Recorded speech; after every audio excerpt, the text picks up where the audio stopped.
Bonsoir à toutes et à tous sur France UCO pour ce JT de 13h, il est 20h07. Nous espérons que votre soirée est agréable, en tout cas la mienne est un enfer. Mon père m'a appris que j'étais adopté et donc que je n'hériterai pas. Nous débutons les informations de ce soir par un fait divers. À Charleville-Mézières, un homme d'âge particulièrement avancé a été inculpé pour s'être physiquement trop rapproché de son petit-fils de 4 ans. Ces actes cruels qui ne font visiblement pas l'unanimité en France montrent bien que dans les Ardennes, on n'est pas en retard sur tout. Continuons sur de l'actualité locale. À la suite d'un accident de voiture, une femme a été retrouvée vivante dans l'un des réfrigérateurs de la morgue d'Angers. Le maire s'est bien entendu exprimé sur le sujet, affirmant que si les frigos de la morgue permettaient à des cas inespérés de revenir à la vie, peut-être devrait-il songer à y placer le classement en Ligue 1 de l'Angesco. Police à présent. Dans le Finistère, un agent de chantier a refusé de se soumettre à un contrôle d'alcoolémie et d'emprise aux stupéfiants.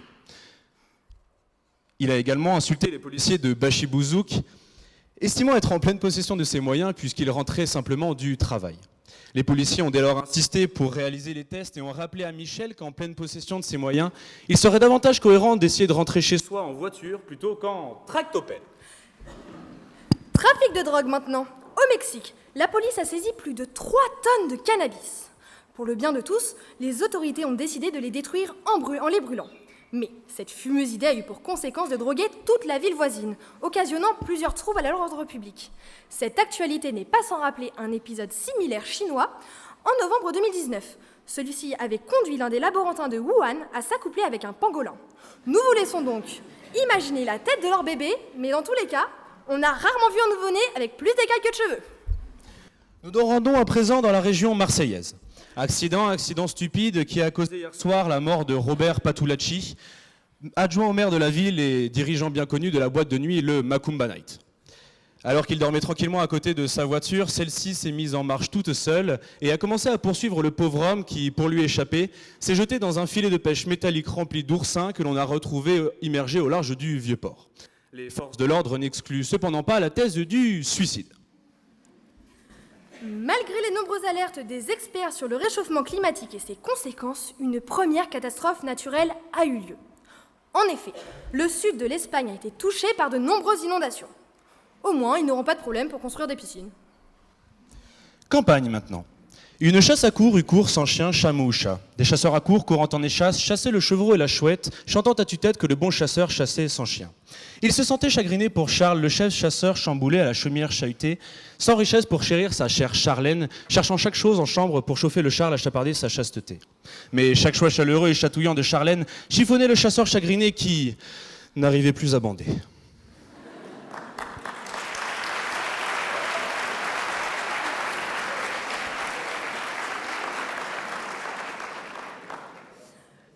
Passons à présent au dossier spécial de ce journal télévisé consacré au procès d'un certain marin. La bande dessinée est ou fut le petit plaisir de chacun, permettant à certains d'apprendre à lire et à d'autres de trouver un plaisir sans fin. Le dernier festival de la bande dessinée à Angoulême n'est pas si loin et incite chaque année de nombreuses personnes à monter dans le train. Il est temps, enfin, de nous reconcentrer sur ce marin. Connu des citoyens, il fut créé par ce jeune Européen que fut Georges Rémy, qui mit fin à la morosité de sa jeunesse par le dessin. 1929 fut l'année d'un crash boursier destructeur, mais aussi celle du succès d'un inventeur. Georges devint Hergé, le créateur d'une nouvelle bande dessinée pleine de bonne humeur. Les aventures de Tintin parurent à plus de 250 millions d'exemplaires, qui donnèrent beaucoup de travail aux imprimeurs comme aux traducteurs. Les aventures de Tintin, ce sont les aventures d'un reporter, d'un globe-trotteur, quelqu'un pour qui chaque horreur doit mener à l'identification de son auteur. Bien sûr, il n'est pas seul dans ses enquêtes pleines de leurres. Ce serait une erreur. Sont à ses côtés Milou, le chien chercheur. Dupont et Dupont, ses fins enquêteurs. Tournesol, un éminent professeur. Et enfin, le capitaine Haddock, l'allégorie du navigateur. Ce dernier nom, vous le connaissez, il est la raison de votre présence ce soir. C'est le nom d'un homme à qui la justice de Lucco va aujourd'hui faire connaître la gloire ou bien qui va la faire choir. Par ce procès, vous allez voir la mise en lumière de tous les bruits de couloir. Vous allez assister au procès d'un homme qui aime boire et qui n'y dit jamais non à un peu de tabac noir. Fini les rimes. Nous souhaitons à présent vous présenter les acteurs majeurs de ce procès. Au-delà des experts et témoins, un procès a 3 acteurs majeurs. Le procureur de la République, l'avocat de la partie civile et enfin l'avocat de la défense. Toutes et tous auront leur propre vérité qu'il vous faudra analyser afin de prendre la décision finale. Car oui, chère audience, il est de votre responsabilité ce soir de décider, après avoir entendu chacun des acteurs de ce procès, si vous estimez démontrer ou non la culpabilité du capitaine Haddock.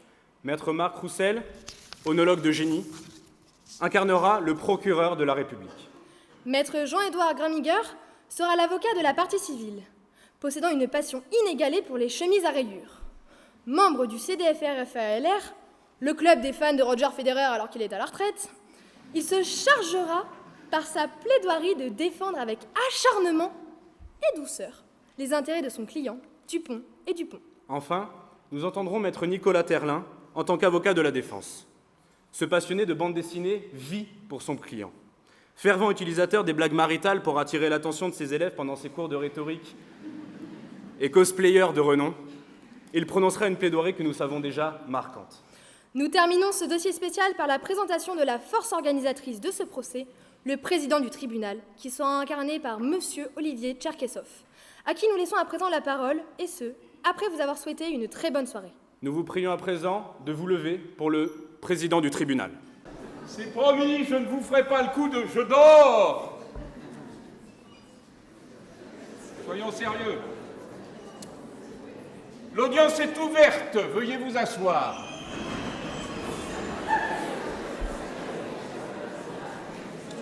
Monsieur le procureur de la République, en la personne de maître Marc Roussel, veuillez gagner la place qui est la vôtre dans cette salle d'audience. Je vous en prie, monsieur le procureur, c'est un plaisir de vous avoir à mes côtés.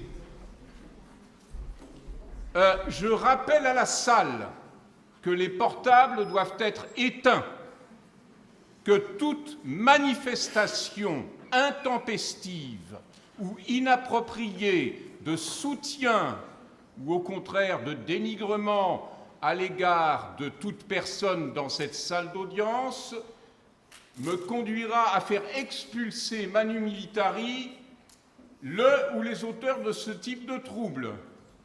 Je vous remercie. Nous allons procéder à l'appel de l'unique cause inscrite à cette audience, le dossier Haddock Archibald contre le ministère public. Monsieur Haddock, vous êtes présent? Très bien. Votre conseil, vous êtes assisté? Effectivement, vous êtes assisté de maître Nicolas Terlin, que je reconnais. Très bien. Monsieur l'avocat de la partie civile pour les victimes, vous êtes présent, très bien, en la personne de maître Jean-Édouard Grimmiger. Est-ce que vous renouvelez votre constitution de partie civile, maître? Absolument. Très bien, j'en prends note. Madame le greffier, merci. Monsieur Haddock, je vous prie de bien vouloir vous lever et de vous approcher du tribunal, s'il vous plaît.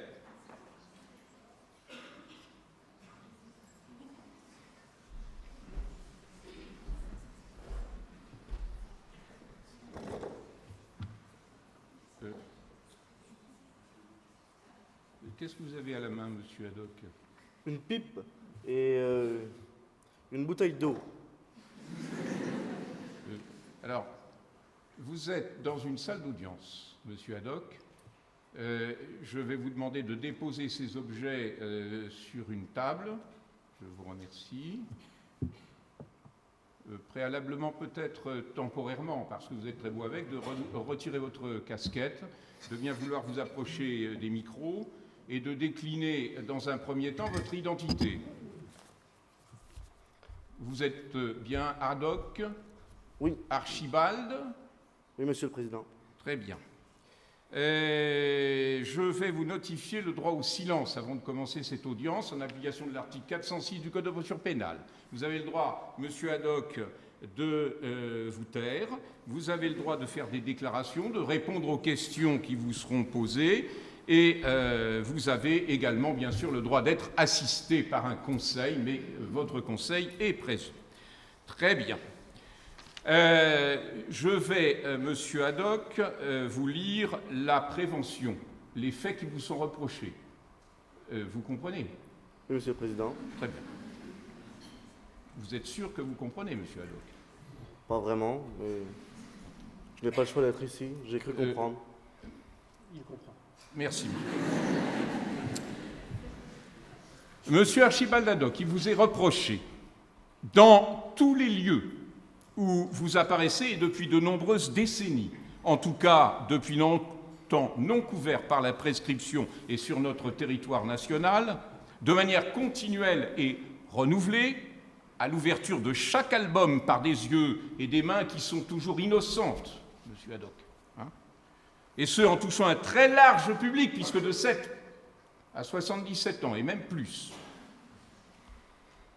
d'afficher votre alcoolisme notoire, caractérisant ainsi une atteinte à l'ordre public dans un contexte où l'objectif constitutionnel de protection de la santé publique prime sur toute autre liberté fondamentale.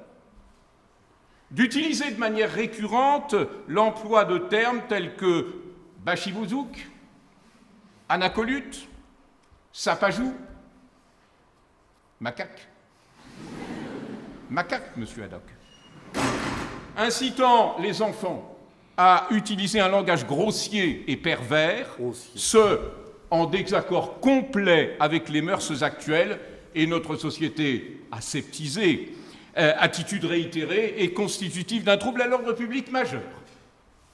C'est pas fini, monsieur Haddock, de soustraire à la fiscalité nationale le trésor en fait caché dans les fondations de votre château de Moulinsart, ce après avoir tenté d'égarer les recherches du trésor public au travers d'une rocambolesque histoire de cartes cachées, dont 3 maquettes de bateaux, tout en entreprenant un voyage de nature à vous permettre d'échapper aux poursuites. Et enfin, et c'est évidemment le plus grave, d'avoir à 2 reprises exercé des violences sur la personne de M. Tintin, dont il aurait pu résulter pour lui une grave incapacité, de nature à désintéresser les enfants de ces histoires, et ce, en le privant des abondantes ressources que procure son œuvre à ses héritiers. Fait prévu et réprimé par les articles tenus pour lui du Code pénal, du Code général des impôts et du Code de la bienséance et des bonnes mœurs nationales. T'as rien à comprendre. Monsieur Haddock, qu'avez-vous à déclarer? François Biteau, dans le rôle du capitaine Haddock. 1000 milliards de 1000 sabords! Mais que faites-vous là, Rackham le Rouge? Ah, vous voulez mon trésor? Ah, essayez de me le prendre pour voir. Ah, il est à moi. Et tonnerre de Brest, mais que fais-je? N'avez-vous pas un peu de whisky? Ma bouteille est vide. J'ai soif. Que me reprochez-vous, Moussaillon? J'ai entendu que vous parliez de mon soi-disant alcoolisme, mais je ne suis pas alcoolique. Je ne bois que quelques gouttelettes de whisky de temps à autre pour me désaltérer, tout simplement. Je suis jugé à tort car je n'ai rien fait. Tintin, défends-moi, voyons. Tu le sais bien, toi, que je ne suis pas alcoolique. Bachibouzouk, je sens que tout le monde est contre moi, vous tous. Mais ma vie est dure, vous savez. Je pars en mer souvent et longtemps, et j'ai vécu de sacrées aventures. Alors, de temps en temps, je m'autorise un petit remontant, mais pas trop non plus, pas trop. Qu'y a-t-il de mal à boire de temps à autre un tout petit peu pour se remonter le moral? J'ai lu dans un article qu'il fallait boire 1 verre de vin rouge tous les jours parce que c'est bon pour la santé et que ça fait vivre dans un corps sain. Et j'aime pas le vin rouge. Alors je remplace le verre de vin rouge par une bouteille de whisky. J'ai lu que c'était la même dose à quelque chose près. Vous parlez aussi de l'impact que j'ai sur les enfants à cause de mes petites insultes. Mais je n'insulte personne. De temps en temps, il m'arrive de lâcher quelques gros mots par-ci, par-là. Et comme tout le monde, comme vous tous ici, et j'en ai entendu quelques-uns. Je trouve que vous vous acharnez beaucoup sur un pauvre homme qui n'a rien demandé et qui est sans défense. Savez-vous qui je suis au moins? Je suis Archibald Haddock, petit-fils du grand capitaine François de Haddock. Jamais un marin de cette envergure n'a été jugé à tort, et encore moins pour un problème d'alcoolisme. Vous savez, j'ai besoin d'être honnête avec vous. Vous m'avez rencontré pour la première fois le 2 avril 1941 dans le Crabe aux Pinces d'Or. Déjà 81 ans, je sais que vous vous en souvenez tous de cette sortie en 1941. Mais j'ai eu une vie avant de rencontrer ce cher Tintin et de faire toutes ces aventures pendant toutes ces années. Lorsque j'étais jeune, il y a quelques printemps, j'ai rencontré une jeune femme avant de partir en mer. Elle était belle. Ah, elle était jeune. Moi aussi. Et je crois que j'étais amoureux. Je suis parti en mer pendant 4 mois. Je lui ai promis qu'à mon retour, nous pourrions nous aimer et vivre notre vie heureuse. À mon retour, elle n'était plus là. Alors j'ai erré, seul, pendant des heures, des jours, des semaines, avec ma bouteille à la main, une seule bouteille pour toutes les semaines. Quand je l'ai croisée, une bague au doigt, elle venait de se marier. Alors oui, je peux le confesser. J'ai bu pendant quelque temps, un petit peu, pour noyer mon chagrin. Mais pas pendant très longtemps, quelques jours. L'alcool, je peux m'en passer, même si je crois que tous les whiskies ne sont pas alcoolisés pour les avoir presque tous goûtés.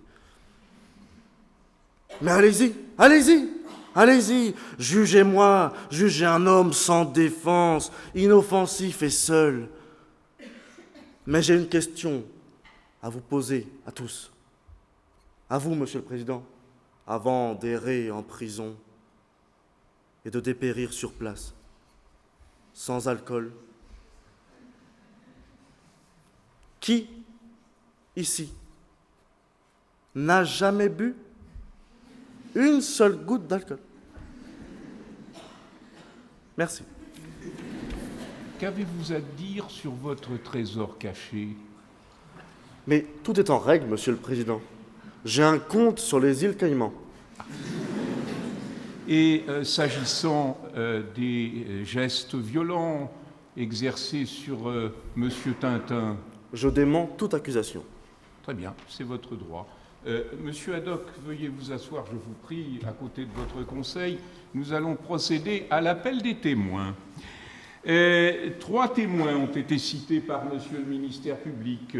Le témoin Tintin, Monsieur Tintin, vous êtes présent. Il est incarné par Olivier Perret. Le témoin numéro 2, Madame Bianca Castafiore, Madame,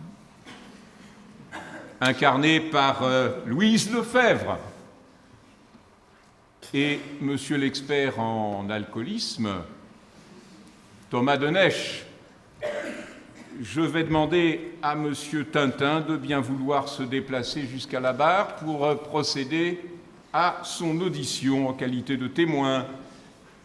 Et avant de vous demander de prêter serment, avez-vous des liens de parenté ou des liens quelconques avec le capitaine Haddock, en dehors de liens d'amitié? Êtes-vous le père, le fils, je n'en ai pas plus loin, du capitaine Haddock?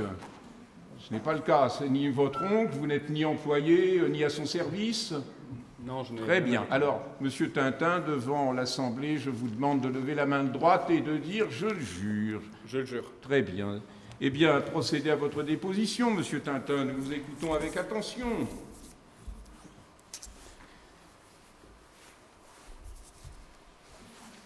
Mesdames, Messieurs, Je me présente, je m'appelle Tintin. Je n'ai pas de nom de famille, célibataire, je suis un berbe de naissance, j'ai 25 ans depuis 70 ans, et je suis la star d'une bande dessinée internationalement connue. Et je peux dire sans crainte de me tromper que je suis ce soir sûrement la personne la mieux habillée de cette salle. On dirait un prof d'histoire des années 50 qui part à la pêche au couteau à Concarneau. Petite dédicace pour la diaspora bretonne que je sais nombreuse dans cette salle. J'en oublierai presque de vous présenter mon compagnon de toujours. Alors Milou, toujours la banane, toujours debout? Alors oui, je tiens à préciser que j'avais demandé à un vrai chien pour jouer Milou, mais la Ligue de protection des animaux imaginaires a refusé pour maltraitance invisible sur animal doté de sensibilité. Les animaux sont des êtres sensibles, blablabla, c'est pas des objets, blablabla. Je vous refais pas le dicton. Mais moi, ce que j'aimerais dire, c'est que bientôt, on pourra même plus faire exploser des rhinocéros en leur enfonçant un bâton de dynamite dans le dos. Petite dédicace aux fans de Tintin au Congo. De toute façon, on peut plus rien faire en 2022. On ne peut plus rien faire. Tout ça pour vous dire que j'ai pas de chien pour jouer Milou, du coup, j'improvise. Alors Milou, toujours la banane, toujours debout? Mais qu'est-ce que tu fais? Ça ressemble pas du tout à des aboiements de chien, ça. Au cas où tu n'aurais pas remarqué, je ne suis pas un chien. Non mais ça, j'avais remarqué, merci, mais t'es comme une peluche chien, je pensais que tu savais aboyer. Si tu avais le courage de leur dire que Milou est mort depuis 50 ans, on n'en serait pas là. Chut! Je t'ai déjà dit, on peut pas leur dire, ils sont pas prêts. Ça va, c'est plus des enfants quand même, ils croient plus au Père Noël. Ils croient plus au Père Noël, mais il paraît qu'il y a des étudiants en droit. Ils croient encore à la justice. À la justice. C'est encore pire que le Père Noël. En effet, ils sont vraiment pas prêts. Bon allez, je repars. Heureusement que le ridicule ne tue pas. La France, quand même, c'est plus comme avant. À l'époque de mes aventures au Congo, on pouvait encore appeler un noir un noir. Tous ces bobos bien pensants qui ont accusé mon créateur de raciste. Hergé, raciste. Et pourquoi pas antisémite aussi? Oui, j'entends déjà les islamo-judéo-bobo-cascou-gauchistes venir nous dire que dans l'Étoile mystérieuse, il y a 2 personnes juives avec un nez crochu, un accent prononcé. Simple caractéristique physique, arrêtons de voir le mal partout. Bon, c'est pas tout ça. De toute façon, les personnages de bande dessinée, ils doivent tous être blancs comme moi et catholiques comme tout le monde. Pas comme tout le monde, monsieur. Salomon Tournesol, il est juif. Il est juif? Salomon Tournesol est juif? Et son oncle qui arrive de New York, il est rabbin. Mais il est pas juif. Ben si. Mais pas toute sa famille quand même. Si. Oh. Bon écoutez, ça fait rien, on le garde quand même. 1000 milliards de mille, ça va. Oh non, mais il recommence. Bon, veuillez excuser cette digression, je reprends mon propos. Cette bande dessinée n'avait choqué personne à sa sortie en 1941. Personne n'avait dit qu'elle était raciste ou antisémite. Et j'en ai la preuve. Le fabuleux quotidien Le Soir l'avait d'ailleurs republié pour lui donner une visibilité nationale. Et ça, c'est une preuve. Attendez. Oui, Hergé? Oui. Ah, d'accord. D'accord, je ne savais pas. Bon, Hergé me dit dans l'oreillette que le quotidien Le Soir était en 1941 aux mains de l'occupant nazi, donc que mon argument ne tient pas. En tout cas, la BD Tintin n'est pas misogyne. Ah ça non. Parce qu'avec Bianca Castafiore, la femme a une place importante dans mes aventures. Et Hergé est parvenu à mettre en avant les caractéristiques qui font la singularité de cette minorité de la race humaine si douce à attentionner. Certes, sa voix est plus crissante que cristalline, on doit l'apercevoir au maximum dans 4 des 24 tomes de Tintin, et à chaque fois qu'elle ouvre la bouche, je suis obligé de me boucher les oreilles. Mais entre nous, une femme c'est bien sympa, mais pas plus d'une planche par BD. D'une planche par BD. À une lettre près, on allait encore me dire que Tintin est raciste et misogyne. Mais bon, on est entre nous, là, ça va ce soir, mais je fais quand même attention, parce que les murs ont des yeux, si vous voyez ce que je veux dire. De toute façon, comme je vous l'ai dit, on ne peut plus rien lire. Trêve de verbiage, qu'en est-il de mon ami le capitaine? Ami, certes, mais je viens aujourd'hui apporter mon irrécusable témoignage. Depuis plus de 70 ans, je reçois des lettres de parents au bout du rouleau, ne sachant absolument plus quoi faire de leurs enfants qui rêvent de devenir le capitaine, le pipe dans la bouche, une bouteille à la main et des gros mots sur la langue. Je vais vous montrer une photo que j'ai reçue. Âme sensible s'abstenir. Milou! Ah, il est là. Mon cher camarade d'aventure, je vais te donner une mission. Nous sommes d'accord pour affirmer que Milou, c'est sans aucun doute le chien le plus intelligent de la planète, n'est-ce pas? Dans mes aventures, il est capable de faire tomber les ennemis, d'aller prendre les clés de secours, d'insulter des Congolais. Brave Milou, ça. Brave chien, ça. C'est pas le capitaine Haddock qui serait capable de faire tout ça, hein. On a même combattu ensemble le terrible. Que dis-je, le terrible, le terrifiant Rastapopoulos. C'est pas le bon, la régie.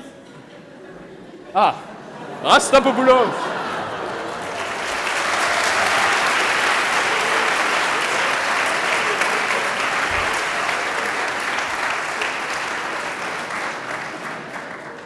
Milou, je vais te donner une mission pour que tu puisses montrer à tout le monde que tu es le chien le plus intelligent et le plus extraordinaire. Wouf, wouf. Tu vas prendre cette clé USB, tu vas aller jusque dans la petite salle, tu enlèves le bouchon de la clé, tu rentres la clé dans l'ordinateur, tu tapes le mot de passe Moulinsart, tu prends le fichier Capitaine Haddock, tu l'exportes en PDF, tu branches le câble HDMI, tu nous le projettes sur le grand écran et tu mets l'image du fan du Capitaine Haddock. C'est compris? Wouf, wouf. C'est bon un chien qui s'épanouit. Je suis fier de toi, Milou. Milou? Milou? Milou? Elle ne rentre pas. T'as essayé d'enlever le bouchon? Ah, merci Milou. Quel brave chien. Ah, je vous avais prévenu, hein, c'est des images difficiles à regarder. Des jeunes qui ne rêvent plus que de partir en mer et lever l'angle vers de nouvelles aventures, la pipe dans la bouche. La plupart finissent en psychanalyse pour le restant de leur jour, pauvres gamins. Outre le fait que les insultes du Capitaine Haddock me paraissent plus adaptées à réaliser des mots contre triple au Scrabble que pour jouer dans la cour de récré, les parents se plaignent surtout de ne pas être en mesure d'expliquer ces mots-là à leurs enfants. Qui ici connaît le mot catharchrèse, bachibouzouk ou ectoplasme? Ce qui dérange les parents, ce n'est pas tant les insultes du capitaine que de passer pour des ignares, des ringards, des tocards face à leurs enfants. Il est bien gentil, Hergé, avec son personnage, mais il aurait quand même pu nous donner un dico qui va avec. L'autre problématique soulevée par les parents, c'est l'alcoolisme du capitaine qui inciterait les jeunes lecteurs à une consommation abusive de whisky. Si j'ai fait ce choix de venir témoigner ce soir contre le capitaine, c'est pour préserver nos enfants. Il me paraît nécessaire que notre jeunesse soit préservée de ce fléau qu'est la consommation d'alcool. Nous ne pouvons pas laisser les enfants exposés face à une telle addiction, sans tout mettre en œuvre pour les en préserver. J'ai donc pris contact avec des spécialistes, des personnes en charge de l'alcoolisme qui conseillent nos gouvernements afin de limiter cette addiction. Et ils m'ont proposé une solution. Nous allons la voir à l'image. Sur toutes les BD de Tintin, désormais, il y aura ce bandeau à chaque fois que le Capitaine Haddock prendra une bouteille. Si avec ça on ne fait pas baisser l'alcoolisme de nos lecteurs, c'est à ne plus rien y comprendre. Avant de terminer, il faut que je vous avoue quelque chose. Vous ne vous êtes jamais demandé pourquoi nous étions que deux hommes célibataires à partir à l'aventure ? Pourquoi Tintin n'a ni famille, ni compagne? Pourquoi le Capitaine Haddock aime autant la pipe?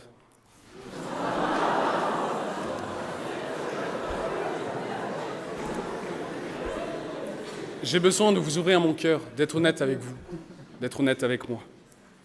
Je ne veux plus être écartelé entre ce que je suis et ce que Hergé a toujours voulu montrer de moi. Cette image sociale qui nous enchaîne et qui nous emprisonne, le capitaine et moi. Le Capitaine Haddock est en réalité un homme au grand cœur, un hypersensible, un haut potentiel, un poète. Il écrit des textes magnifiques. Il ne boit en réalité que des verveines ou des infusions de nuit tranquille. Pour ma part, je ne suis pas raciste, non, ni antisémite, ni misogyne. Nous sommes simplement prisonniers du crayon et de la plume de notre auteur et des attentes de nos lecteurs. Mais aujourd'hui, je dis stop et je vous dis tout. Aujourd'hui, je suis honnête et je brise mes chaînes. Le capitaine, c'est toute ma vie. Et il a un grand cœur, je vous le dis, derrière son apparence de vieux loup de mer. L'amour, c'est quelque chose qui nous dépasse et qui nous transforme. L'amour inconditionnel, c'est quelque chose qui nous transcende. L'amour, c'est ce qui nous permet de nous sentir en vie. Sans amour, sans tendresse, la vie perd tout son sens. Pourquoi mettre des barrières entre deux adultes consentants qui ne cherchent qu'à vivre pleinement leur amour? Il n'y a pas d'amour censure, il n'y a que de l'amour sincère. Allez, je me lance. Je suis amoureux du capitaine. Tonnerre de Brest. Oui, Hergé. Oui. D'accord.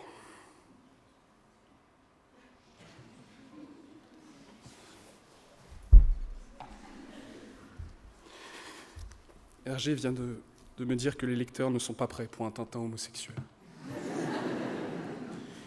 On va donc rester sur un Tintin célibataire et abstinent, aigri, un rejet de lui-même et des autres. Je suis conscient d'avoir sûrement brisé ce soir votre enfance, avec Milou mort depuis 40 ans, un Tintin au bord du gouffre et un capitaine ad hoc convoqué au tribunal. Mais si aujourd'hui je vous dis tout cela, c'est parce que vous n'êtes plus des enfants.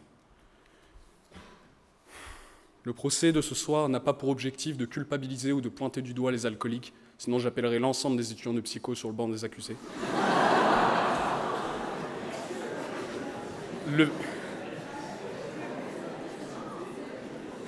Le véritable procès porte sur ces rôles que nous imposons aux autres et qui les enferment dans un mal-être indicible et invisible. Ce soir, vous voyez pour la première fois l'envers du décor de ceux que l'on a enfermés dans une pièce et dans des rôles pour l'éternité. Guerre pour la partie civile, avez-vous une question à poser aux témoins? Non, Monsieur le Président. Monsieur le procureur. Pas de question, Monsieur le Président. La défense? Pas de question, Monsieur le Président. Très bien. Eh bien, veuillez gagner le banc réservé aux témoins. Je demande à Madame Bianca Castafiore de bien vouloir se présenter à la barre. Madame Castafiore, avez-vous des liens de parenté avec le prévenu? Êtes-vous parente à son service? L'est-il au vôtre? Pas aux dernières nouvelles, monsieur. Vous êtes sûr? Alors je vais vous demander de prêter le serment en levant la main droite et en disant « je le jure ». Et bien sûr de parler et de nous dire que la vérité. Je ne dirai Toute que la vérité, Madame Castafiore. Rien que la vérité. Rien que la vérité, Merci. Jurez-le, Madame Castafiore. Je le jure. Très bien. Je ne Nous vous dirai que écoutons. Merci.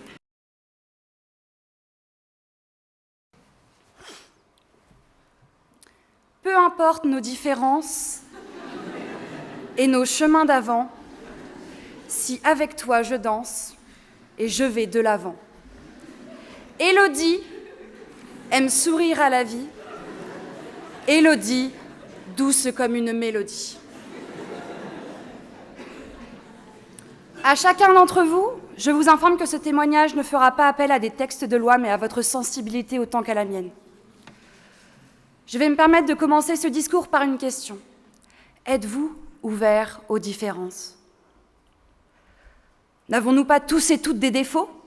La colère trop vive, la jalousie trop prenante, être excessif, impulsif, immature, avoir le même humour que Kev Adams, la même ambivalence que Manuel Valls dans son choix de gouvernement à suivre, être vendéen,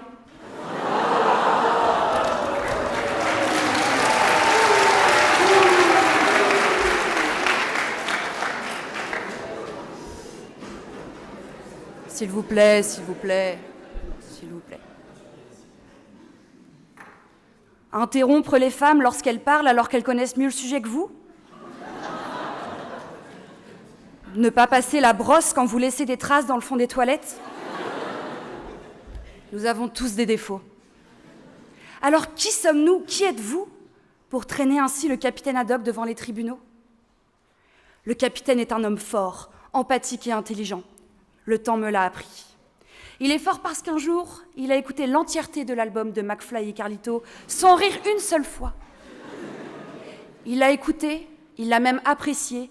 Et cela, messieurs, dames, n'est-ce pas une démonstration pure et réelle d'une force mentale sans faille? Il est fort parce qu'un jour, il a monté les 4 étages menant à mon appartement, tout cela en slibard, avec un testicule de sortie, sans jamais se la torsionner. N'est-ce pas une démonstration pure et réelle d'une force physique sans faille? Le capitaine est empathique. Il s'est auto-diagnostiqué ultra haut potentiel émotionnel. Puis il a fait un test sur psychologie.com en seulement 4 questions. Et il a aujourd'hui un potentiel émotionnel de 270. Et ce n'est pas qu'un chiffre, mais aussi des actes, des démonstrations. Je peux vous citer le jour où j'ai perdu mon père et qu'il m'a dit « Un perdu, 10 de retrouver ». Il y a aussi hier, je pleurais pour seulement la 3e fois de la journée en repensant à la mort de Jean-Pierre Pernaut. Et le capitaine m'a dit « Tu sais, la mort fait partie de la vie. La seule chose qui ne mourra jamais, c'est la flamme de Johnny Hallyday. » Il m'a ensuite tendu un Ricard. Le capitaine est intelligent et même philosophe par instant. Par exemple, un jour, au cours duquel j'écrivais un énième chapitre de ma fanfiction Emmanuel Macron x Jean-Luc Mélenchon, il m'a dit « Tu sais, peut-être que tu devrais prendre ta vie en main ». Intelligent, philosophe. Mais malgré tout ça, malgré toutes ces qualités, ce que l'on retient, c'est l'alcool et les insultes. Mais nous vivons dans une société. Nous vivons même dans un roquefort société, tout pourri avec des trous. Alors oui, Archibald Haddock boit. Il boit. C'est pas Jojo. Mais vous savez ce qui n'est pas Jojo non plus ? Être accusé à tort. Le capitaine est victime. Et puis finalement, de quoi est-il accusé ? Qu'est-ce que l'alcoolisme ? Est-ce que c'est vraiment dangereux pour la santé ? N'est-ce pas un facteur de création de liens sociaux ? N'est-ce pas une partie de notre culture, la culture à la française ? Oui, oui, baguette, sont des mots utilisés sur les réseaux sociaux et dans la vraie vie, de la part de personnes bien trop malheureuses et frustrées de ne pas parler français pour l'assumer. Oui, oui, Zemmour, sont des mots utilisés par les personnes qui sont en quête de tradition, de retrouver la vraie France. Eh bien, pour retrouver la vraie France, je propose que l'alcool soit reconnu comme un médicament par l'OMS. Je propose que l'alcool soit reconnu comme un monument historique. Je propose que l'alcoolisation des enfants en bas âge soit obligatoire. Je propose que l'alcoolisation complète, totale, voire la suralcoolisation de chacun d'entre nous devienne la norme. Et surtout, je propose que le capitaine Haddock n'ait pas à vivre ce procès pour une seule seconde de plus. Je ne reconnais pas l'alcoolisme comme une maladie. Je la reconnais comme un cadeau de l'univers qui s'inscrit sur le doux chemin de nos vies. Et quand bien même l'alcoolisme serait une maladie, une dépendance, une addiction, je ne reconnaîtrai jamais le capitaine Haddock comme en étant victime. La seule maladie du capitaine est celle de l'amour. La seule dépendance du capitaine est celle à la vie. Et la seule addiction que je peux attribuer au capitaine est celle au rire des enfants. Et puis finalement, qu'est-ce que l'alcool ? N'est-ce pas simplement des fruits qui fermentent ? N'est-ce pas simplement des champignons qui font l'amour avec le sucre ?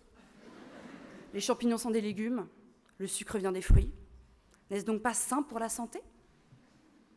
Sur ce sujet, je vais vous poser une nouvelle question.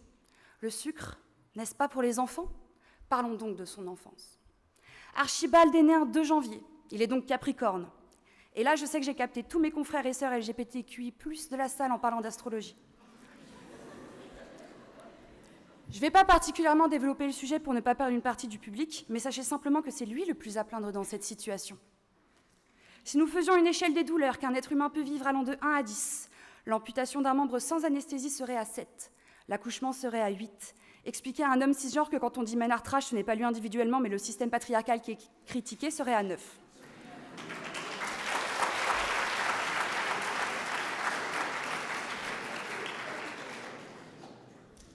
Faire face à un fan de One Piece sur Twitter serait à 10. Et enfin, être un homme Capricorne dépasse largement cette échelle de la douleur. Archibald est né dans un petit village de Mayenne. Ses parents, 4 vaches et un pont, furent son seul entourage jusqu'à ses 12 ans. À ses 13 ans, alors qu'il commence enfin l'école en classe de petite section, le capitaine Haddock découvre l'existence des bateaux en apprenant la chanson « Bateau sur l'eau, la rivière, la rivière ». Sa nouvelle passion se confirme en regardant Titanic. Il ne pleure pas à la mort de Jack. Et il n'embête pas tout le monde en disant « Ah, mais il y avait de la place sur la porte quand même, non, tu trouves pas ?» Non, il regarde Titanic, son cœur bat plus vite, plus fort que d'habitude. Il a des frissons et une demi-molle. Il veut devenir non pas marin, mais un bateau. Bien vite, il en parle avec ses parents, et leur réaction n'est pas à la hauteur de ses ambitions. Cela marque la première déception de sa vie. Non, Archibald, tu ne peux pas devenir un bateau. Regarde, mon chéri, ton père aussi a un magnifique mât. Mais tu ne peux pas devenir un bateau. Malheureusement, il ne propose pas le bac pro bateau à Paumé-sur-Mayenne. Déception, horreur, stupeur. Archibald ne comprend pas. Archibald pleure. Archibald grandit, mais Archibald investit son argent de poche dans des cosplays de bateaux. Il a bientôt 17 ans.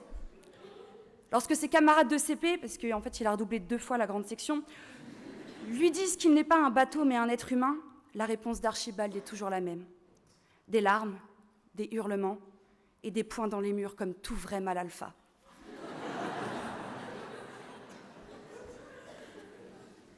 Archibald a 18 ans. Il obtient le droit de vote, le droit de regarder des films pornographiques et surtout le droit d'acheter de l'alcool. Son absence d'amis, l'absence de compréhension de son entourage quant à son ambition d'être un bateau lui pèse. Il achète une première bouteille de manzana, puis une deuxième, puis une troisième. Un jour, il se rend compte que c'est quand même bien dégueulasse, et il passe directement au bourbon, au whisky et au rhum. Archibald grandit. Archibald devient un véritable mâle alpha. Il achète un bateau, devient marin. Il continue de se déguiser en bateau. Il lance une start-up, une application de rencontre pour les individus aimant se déguiser en bateau. Adopte un batal. Oui, donc pour rappel, le capitaine Haddock venait d'arriver en CE2 et il pensait qu'on disait un batal des bateaux. Sur cette application, ils sont 2 inscrits. Lui-même et un autre profil qu'il a créé. 6 mois. Il a parlé 6 mois avec son autre profil sur l'application. Il développe alors un crush sur ce deuxième profil. Les mois passent, son cœur bat de plus en plus fort à chaque fois qu'il reçoit un message de sa part. La tension monte, il hésite, avant de finalement lui déclarer sa flamme. Il prend son courage à 2 mains, se lance, lui avoue. Mais elle ne peut pas. Elle ne l'aime pas. Alors il désinstalle l'application, entre dans une profonde dépression. Bourbon, whisky, rhum. Archibald décide d'abandonner sa passion du cosplay des bateaux. Peu importe nos différences et nos chemins d'avant, si avec toi je danse et je vais de l'avant. J'ai commencé ce témoignage en vous demandant si nous n'avions pas tous et toutes des défauts. Et je vous demande maintenant si nous n'avons pas tous et toutes des faiblesses. N'avons-nous pas tous et toutes volé du papier toilette à l'Université catholique de l'Ouest pour compenser le prix de l'année d'études ? N'avons-nous pas tous et toutes profité d'être dans la douche pour faire pipi en même temps ? N'avons-nous pas tous et toutes déjà toussé pour cacher un paix ? Puis l'effort de tousser exerce une pression encore plus forte sur le paix. Donc ça le rend encore plus bruyant. Nous avons tous et toutes des faiblesses. Nous avons des faiblesses, et celle du capitaine Haddock est d'avoir été un enfant triste et déçu, et d'être aujourd'hui un marin moqué et sensible. Nous avons tous des faiblesses et nous avons tous des pansements. Pour certains, ce pansement, c'est d'avoir une coupe de cheveux horrible, prendre un petit chien blanc, l'appeler Milou, investir tout l'amour qu'ils n'ont pas reçu de leurs parents dans ce chien pour essayer d'attirer un peu de sympathie de la part d'un public, se justifier d'être des idiots finis et s'en prendre à un pauvre homme qui n'a rien demandé. Et enfin, pour d'autres, c'est de l'alcool. Alors oui, l'expression nous dit qu'il faut arracher le pansement, vite et bien. Mais vous savez ce qu'il se passe lorsqu'on arrache une bouteille au capitaine Haddock ? Le retour de la dépression, des larmes, de la diarrhée incontrôlable. Et aucun de vous ne veut avoir à gérer tout cela. Aucun de vous ne veut avoir à gérer tout cela.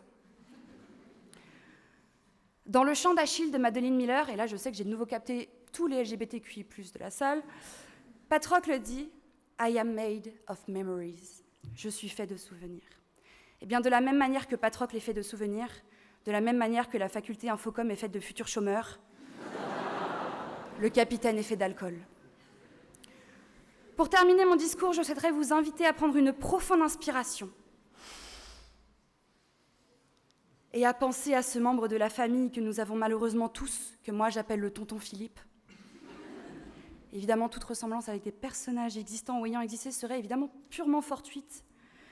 Donc prenez une profonde inspiration, faites appel aux souvenirs de votre tonton Philippe, à la cousinade du dimanche par exemple. Il s'occupe de faire griller les saucisses au barbecue. Il a sûrement déjà tapé sur votre épaule pour que vous vous retourniez et faire comme si c'était pas lui. Il a sûrement déjà pété dans le saladier de taboulet. Et il a sûrement déjà glissé une chipolata sous le nez d'un membre de votre famille en disant « Bah, pas belle ma saucisse ?» Le capitaine Haddock est notre tonton Philippe à tous. Faites appel à votre tendresse pour cette personne qui a sûrement bien trop peur de la solitude pour à ce point développer un processus identitaire de gros beauf. Enfin, et ce sera les derniers mots de mon témoignage, je souhaiterais plus particulièrement faire appel aux Bretons, Bretonnes, Vendéens, Vendéennes présents dans cette salle, c'est-à-dire à tous les autres marins et surtout alcooliques du public.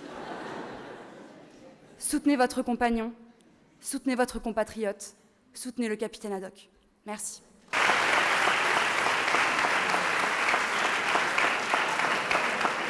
En off, Le président n'applaudit pas. Garantie d'impartialité objective et subjective. La partie civile a-t-elle une question à poser à Madame Castafiore? Monsieur le Président. Monsieur le procureur. Aucune question, Monsieur le Président. La défense. Aucune question, c'était parfait. J'en ai une, Madame Castafiore. Elle sera courte. Riez-vous toujours de vous voir si belle en ce miroir? Oui, Nous allons maintenant passer à l'audition de notre expert auquel je demande de bien vouloir se rendre à la barre, Monsieur Denèche, expert près de la Cour d'appel de Belgique, de Navarre et de Métropole. Bonjour, Monsieur l'expert. Nous vous écoutons dans l'examen auquel vous avez procédé, je crois. Nous vous écoutons. Bonjour à tous. Je me tiens devant vous ce soir en tant qu'expert en alcoolisme. Je ne suis en aucun cas médecin, psychologue ou thérapeute. Je suis sommelier. C'est mon métier d'être alcoolique. Et qui de mieux qu'un alcoolique pour vous parler d'alcoolisme? Les personnes alcooliques sont tout simplement les personnes dépendantes à l'alcool. L'alcool, quant à lui, caractérise toutes les boissons contenant de l'éthanol. Celui-ci est à la fois notre plus grande bénédiction et notre plus grand malheur. C'est lui qui nous remplit d'alacrité et nous désinhibe.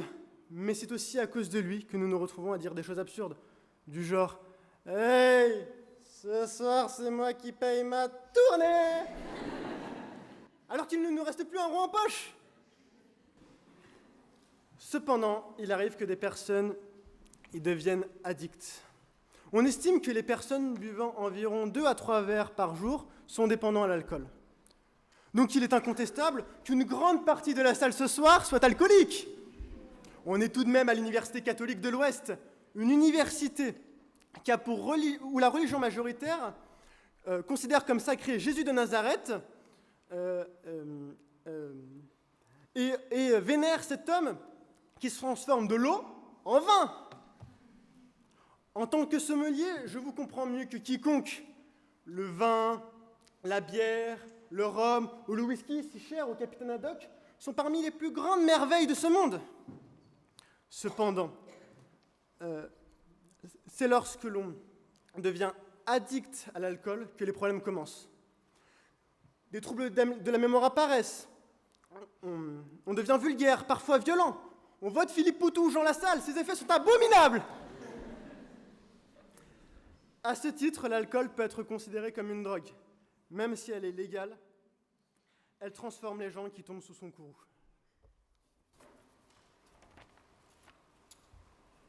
Nous vous remercions, monsieur l'expert. C'est vous qui avez cité cet expert, monsieur le procureur? Absolument pas, Monsieur le Président. C'est la défense. Ah, 156. La partie civile a-t-elle une question à poser à l'expert, monsieur le procureur? La défense, certainement, non? Très bien. Eh bien, monsieur l'expert, nous vous remercions. Je crois que l'Assemblée est maintenant suffisamment éclairée, que nous allons pouvoir maintenant, avec attention, écouter les arguments des différentes parties représentées. Et comme il est d'usage, nous allons passer la parole à la partie civile. Maître Grimiguer, nous vous écoutons dans votre plaidoirie. Monsieur le Président, Mesdames et Messieurs les jurés, il est d'usage de ne pas faire mention des titres et des grades pour assurer l'égalité de tous devant la justice. Aussi, je ne ferai pas état de la fonction et du grade du prévenu, mais bien de son seul nom. On a d'ailleurs coutume de dire que le capitaine est seul maître à bord après Dieu, un adage élogieux, mais seulement lorsqu'il est mérité. Après ce que nous avons entendu, ce que nous venons d'entendre, qui lui confierait un équipage? Quel armateur lui confierait ses marchandises à transporter?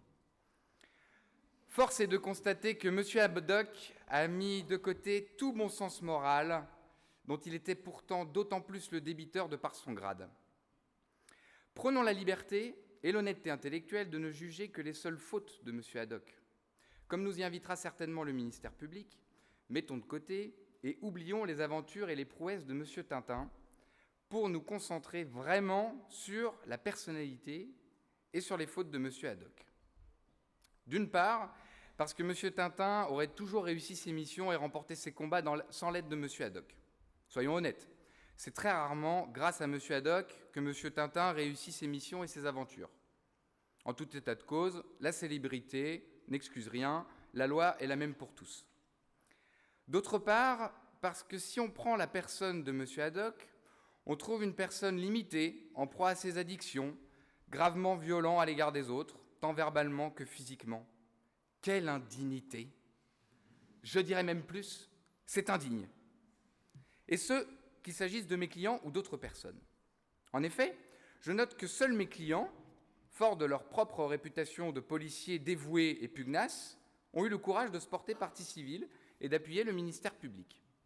Alors la défense va nous dire que le capitaine Haddock représente une certaine liberté, une façon de vivre qui est censurée aujourd'hui. Bah, bonjour l'exemple. Un alcoolo tabagique notoire, sérieusement, ben voyons. Ce qui était acceptable hier ne l'est plus aujourd'hui, et fort heureusement, M. Haddock nous prouve qu'il ne changera jamais. En ce qui concerne mes clients, c'est certain. M. Dupont et M. Dupont ont été les victimes constantes de M. Haddock, et rendons-leur justice aujourd'hui. Il convient de souligner qu'en dehors de leur maladresse involontaire, M. Dupont et M. Dupont ne s'expliquent pas sur l'attitude dominatrice et cette maltraitance toute particulière dont ils ont fait l'objet par le prévenu. Il s'agit de violences totalement gratuites et injustifiables. M. Dupont et M. Dupont sont les véritables têtes de turc de M. Haddock qui se défoulent sur eux. Pardonnez-moi. Je m'aperçois que j'ai usé des mots tête de turc, ce qui pourrait être considéré comme une expression stéréotypante et xénophobe. Loin de moi l'idée de stigmatiser une population précise. Je présente mes excuses si certaines ou certains d'entre vous s'étaient sentis visés par mes paroles. À la place, je dirais que mes clients sont les boucs émissaires de M. Haddock. Que les boucs me pardonnent également. Bon, soyons sérieux et revenons-en à mes clients. Monsieur Dupont et Monsieur Dupont se portent d'ailleurs bien mieux depuis qu'une ordonnance d'injonction d'éloignement a été prise et rendue en urgence à leur profit à l'encontre de Monsieur Haddock. Si une telle décision a été prise, c'est qu'elle se justifiait, mes clients ayant particulièrement souffert d'atteintes récurrentes à leur personne, mais également à leur fonction. Et nous y venons.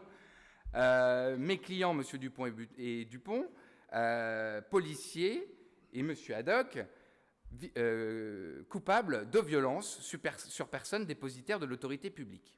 Mes clients sont policiers. À ce titre, non seulement ils méritent un respect et une déférence toute particulière, mais ils sont l'autorité même. L'attitude de M. Haddock participe au manque de respect des forces de l'ordre, alors même qu'elles veillent sur nous. Quelle image donne M. Haddock de la police? Mes clients sont des héros et illustrent ce qu'il y a de plus compétent et respectable dans la police. Notons ainsi leur bonne volonté à passer inaperçus et à adopter facilement les costumes folkloriques pour se mêler à la foule. Mes clients constituent un duo inséparable. Je dirais même plus, un duo qui va toujours par deux. Vous aurez remarqué que les duos de policiers se représentent toujours de façon complémentaire entre un gentil et un méchant. Il s'agit même d'une technique d'interrogatoire. Eh bien, ce n'est pas le cas de M. Dupont et de M. Dupont, qui symbolisent l'unité parfaite et ainsi la puissance des forces de police.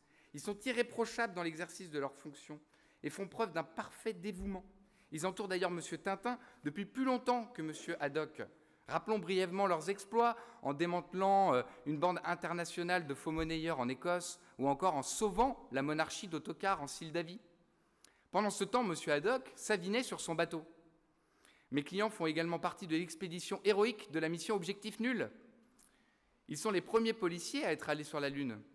Je rappelle d'ailleurs à cette occasion cette belle phrase qu'ils prononcèrent, « Dire que nous foulons ce sol de la Lune où jamais la main de l'homme n'a mis le pied ». Il faut que vous protégiez ceux qui nous protègent. Faites preuve de fermeté. Il faut une sanction exemplaire. Pourquoi ? Parce que si l'on s'en prend à des policiers, alors c'est toute notre vie en société, tous nos cadres, toute notre sécurité qui tombe. J'en viens aux violences physiques sur M. Dupont et M. Dupont. Alors on ne compte plus les frappes et les coups humiliants, les secousses dont ils ont fait l'objet par M. Haddock. Rappelons également les lancers d'objets, parfois lourds et volumineux en leur direction. Je pense à des dictionnaires qui ont été lancés sur leur tête. Monsieur Dupont et Monsieur Dupont étaient vraiment les victimes de Monsieur Haddock et victimes de plusieurs commotions cérébrales, évanouissements, hospitalisation du fait des violences de Monsieur Haddock. Toutes ces atteintes à leur intégrité physique sont condamnables. Je rappelle que courageusement, mes clients avaient tenté, avant la présente procédure, de dénoncer publiquement les actes poursuivis à travers le hashtag #Policier-tout, mais qui n'a malheureusement été qu'assez peu suivi. Messieurs Dupont et Dupont étaient maltraités de façon récurrente par Monsieur Haddock sans cesse. Ils ont été utilisés dès lors qu'il s'agissait de faire des choses qu'aucune autre personne ne souhaitait faire. Je prends évidemment comme exemple ce moment où mes clients, missionnés pourtant pour sécuriser et protéger toutes les autres personnes dans le cadre de l'expédition pour la recherche du trésor de Rackham-le-Rouge, n'ont finalement été bons qu'à pomper pour acheminer et alimenter le scaphandre d'oxygène. Ils ont fait cela tout le temps des recherches qui a duré plusieurs jours et jusqu'à épuisement, puisqu'on les a retrouvés à pomper en pleine nuit en train de dormir sur la pompe. À cela, ils ont alors répondu qu'on ne leur avait jamais dit d'arrêter. Preuve de leur dévouement sans faille. Cela peut prêter à sourire, mais c'est tout un symbole. Sans eux, Monsieur Tintin meurt. Et Monsieur Haddock se garde bien de son côté de s'atteler au même geste. Il préfère laisser à mes clients les basses besognes. Dans le même sens, je ne suis pas l'avocat de Monsieur Tintin qui, par amitié ou par amour, je pense, ne s'est pas constitué partie civile, mais tout de même. De par sa dépendance alcoolique, son caractère dépressif et infantile, combien de fois Monsieur Haddock a-t-il mis Monsieur Tintin en danger par ses excès en tout genre? Monsieur Haddock a agi de façon dominante et maltraitante à l'égard de Monsieur Dupont et de Monsieur Dupont, et cela doit être condamné. J'en viens aux violences psychologiques et morales. Je vous passe les insultes et grossièretés indignes de la lignée et du titre de Monsieur Haddock. La coprolalie désigne la tendance à exprimer des mots obscènes, injurieux ou orduriers dans certaines maladies mentales. Il s'agit de l'un des symptômes de la maladie de Gilles de la Tourette. Eh bien, on peut clairement dire que Monsieur Haddock est atteint de la coprolalie grave et obsessionnelle, visant principalement mes clients. Il a une... Attaque-moi. On peut clairement dire que Monsieur Haddock a une tendance à exprimer des mots obscènes, injurieux et orduriers. Alors oui, mes clients peuvent parfois adopter une attitude qui pourrait prêter à agacement ou impatience. Mais bon, cela ne justifie jamais un tel comportement d'acharnement et d'emprise psychologique. Monsieur Dupont et Monsieur Dupont, je rappelle, ont souffert de stress post-traumatique important. C'est insoutenable pour eux, surtout lorsqu'il faut montrer de l'assurance et de la confiance en soi lorsqu'on exerce dans les forces de l'ordre. On peut voir que Monsieur Haddock abuse de son autorité et qu'il est une personne associable, impulsive et colérique et qui s'acharne sur mes clients. J'en viens maintenant aux violences et dégradations matérielles. Le comportement de Monsieur Haddock entraîne des conséquences pécuniaires et des préjudices matériels pour mes clients. De toute évidence, Monsieur Haddock vit à travers les autres. Il vit dans son château de Moulinsart, dont il préfère toujours la tranquillité et le repos aux aventures avec Monsieur Tintin. Monsieur Haddock se donne des airs ainsi d'aristocrate, de châtelain. En réalité, il s'agit bien de cela, une vie coupée du monde et de la société. Rappelons les modalités d'acquisition de son prétendu château. C'est Monsieur Tournesol qui, grâce à la vente du brevet de son sous-marin de poche en forme de requin, achète le château et qui en est le véritable propriétaire. Ainsi vit Monsieur Haddock, à travers les autres, incapable de se reprendre, se donnant une consistance de façade.